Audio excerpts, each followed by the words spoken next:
Hello and welcome.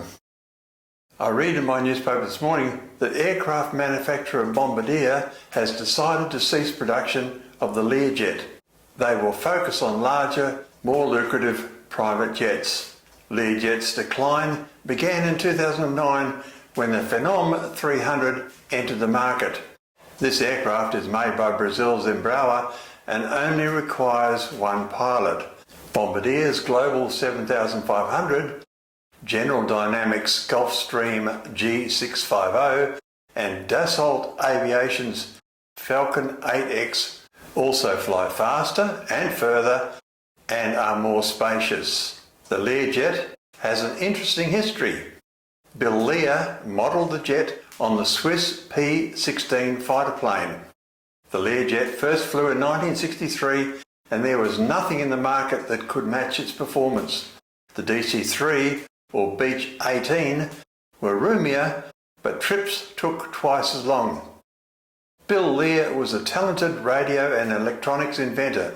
He partnered with Paul Galvin to produce the first car radio in the late 1920s. Galvin Manufacturing Corporation later became Motorola. In 1931, Lear bought his first aircraft, a fleet biplane, for $2,500. Today equivalent to about $43,000. The challenges of aerial navigation led Lear into the development of radio direction finders, avionics products, autopilots, and the first fully automatic aircraft landing system. Lear founded Lear Developments, a company specialising in aerospace instruments and electronics. The company earned about $100 million during World War II for its products. Bill Lear was awarded the Collier Trophy for his contribution in 1949.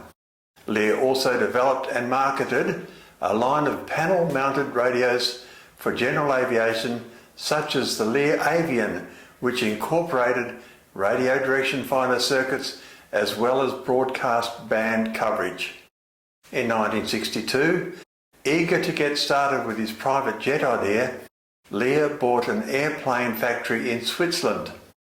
After a rough start in Europe, Lear had everything packed up and moved the whole lot to Wichita early in 1963.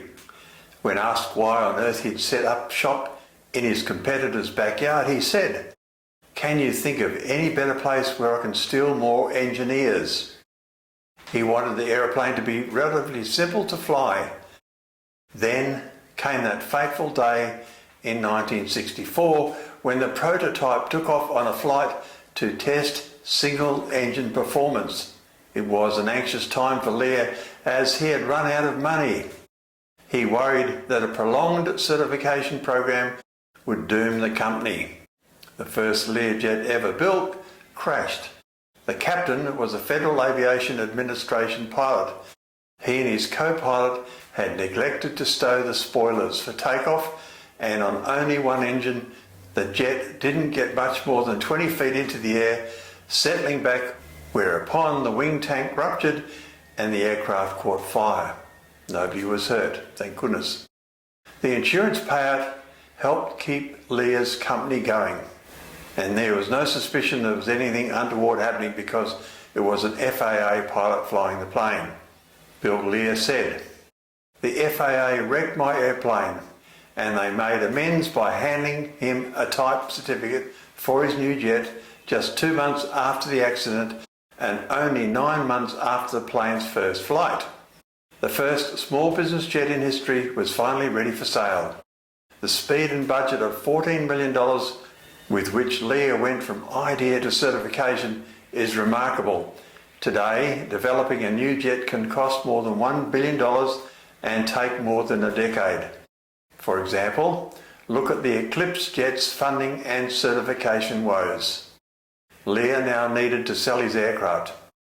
He enlisted help from airline pilot and aircraft salesman Clay Lacey. 8 spars, the way this thing's built, it's built like a tank compared to other airplanes and compared to airliners, which are only designed to 2.5 Gs. This airplane, when he tested the wing out here, is static, Don. What, didn't it go up to like 13.5 Gs or something before it broke? Clay was impressed with the Learjet, having climbed to 40,000 feet in a faster time than he did when he flew an F-86 to that height. Lear paid Clay $135 an hour to fly anyone in Hollywood who was interested in the Learjet. He could make a sale and garner publicity too. The first Learjet was sold in 1963. It could carry 8 passengers at 900 kilometres per hour and cost about $650,000 fully equipped, and that's about $400,000 less than its competitors at the time. Frank Sinatra bought one. Danny Kaye was another customer and soon became a partner in the Learjet dealership. Big businesses bought the Learjets too. By the late 1960s, Lear had sold his company to the Gates Rubber Company. Clay Lacy went on to start his first jet charter business at the Van Nuys Airport with a single Learjet in 1968. Today he manages a fleet of 55 jets, including the first Learjet he ever owned, serial number 12. Learjet changed hands a few times after Lear sold the company, eventually being bought by the Canadian company Bombardier in 1990. Although Lear had a reputation for being difficult, he had a sense of humour too, as evidenced by naming his third daughter Shanda. Get it? Chandelier. Thus, Bill Lear and the Learjet pass into history. Thank you for watching, and please stay safe.